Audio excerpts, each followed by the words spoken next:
നിങ്ങൾ on a regular basis സിനിമയോ സീരീസോ കാണുന്ന ഒരു വ്യക്തിയാണ്, then this video is exactly for you. സിനിമ എന്ന് പറയുമ്പോൾ നിങ്ങളുടെ മനസ്സിൽ എന്താ ഓർമ്മ വരുന്നത്? Fun, excitement, family.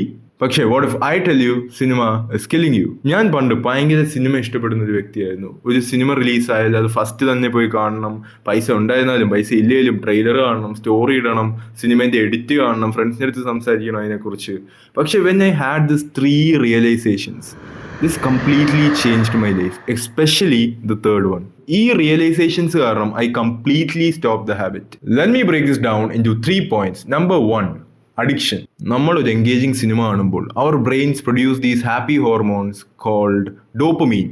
ഈ ഡോപ്പമീൻ്റെ യൂസ് കേസ് എന്തെന്ന് വെച്ചാൽ, നമ്മൾ എന്തെങ്കിലും എഫേർട്ട് ഇട്ട് ചെയ്യുമ്പോൾ അല്ലെങ്കിൽ എന്തെങ്കിലും ഫുൾഫില്ലിംഗ് ആയിട്ട് ചെയ്യുമ്പോൾ നമ്മുടെ ബ്രെയിൻ ആ ആക്ടിവിറ്റി റീഇൻഫോഴ്സ് ചെയ്യാൻ ഉപയോഗിക്കുന്നതാണ് ഈ ഡോപ്പമീൻ. പക്ഷേ സിനിമ കാണുമ്പോൾ നമ്മൾ 3 മണിക്കൂർ ഒരു സ്ക്രീനും നോക്കി ചുമ്മാ പോപ്കോണും കഴിച്ച് മൈൻഡ്ലെസ്ലി കൺസ്യൂം ചെയ്യുവാണ്. ആ ആക്ടിവിറ്റി കൊണ്ട് നമ്മുടെ ലൈഫൊന്നും ബെറ്റർ ആവുന്നില്ല, നമ്മുടെ ലൈഫിൽ എന്തെങ്കിലും മാസീവ് ചേഞ്ച് വരുത്തുന്നില്ല.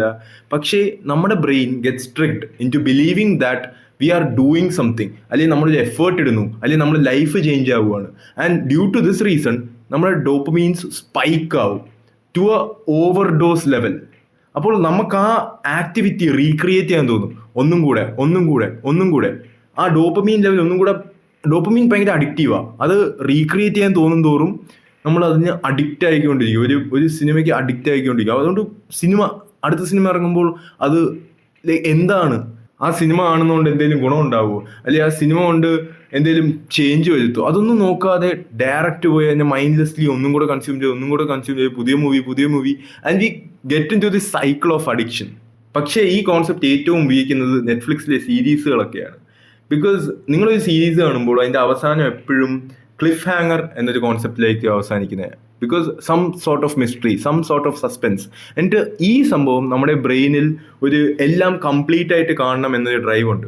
ഈ ഡ്രൈവ് എക്സ്പ്ലോയിറ്റ് ചെയ്ത് നമ്മുടെ ആ 12 മണിക്കൂർ, 13 മണിക്കൂർ, 15 മണിക്കൂർ ആ ഷോ കണ്ടുകൊണ്ടിരിക്കാൻ പ്രേരിപ്പിക്കും.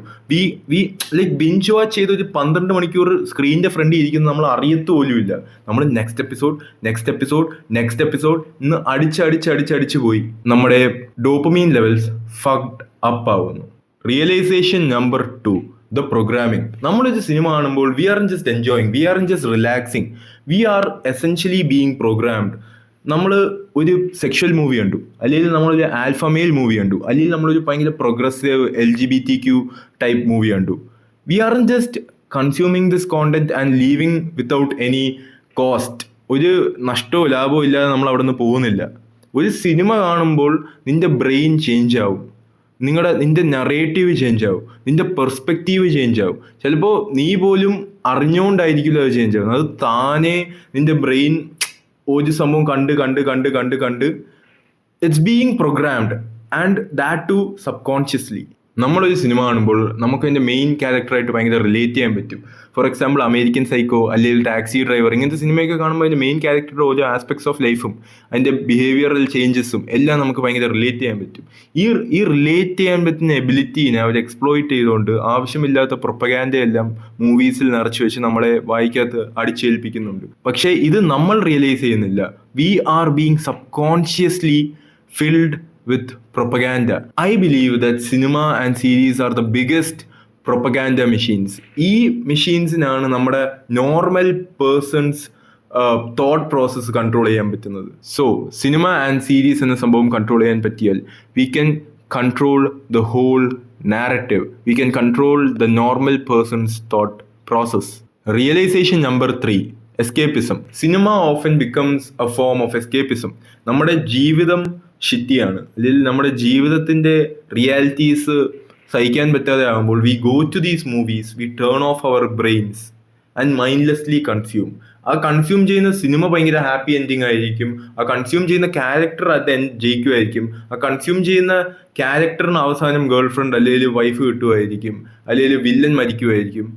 And we see all these things and we believe that we are going to achieve some sort of success and we are going to get this happy ending and we are going to get this beautiful girlfriend.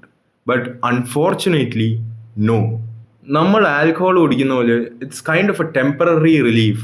ഒരു കുറച്ച് സമയത്തേക്ക് വേണ്ടി നമ്മൾ റിയാലിറ്റിയിൽ നിന്ന് മാറി നിന്ന് എന്തെങ്കിലും വേറൊരു സംഭവം കൺസ്യൂം ചെയ്ത് നമുക്കൊരു സ്മോൾ എമൗണ്ട് ഓഫ് ടൈമിന് വേണ്ടി ഒരു ഡോപ്പമീൻ സ്പൈക്ക് കിട്ടും. ആൻഡ് നമ്മളെ തന്നെ മണ്ടരാക്കും into thinking that we all will one day be heroes. But unfortunately it's not the case. Remember guys, I'm not saying that സിനിമ എപ്പോഴേലൊക്കെ കണ്ടെന്നും പറഞ്ഞ് ജീവിതം തീർന്നു പോകുമെന്ന്. I'm saying that cinema as a form of art.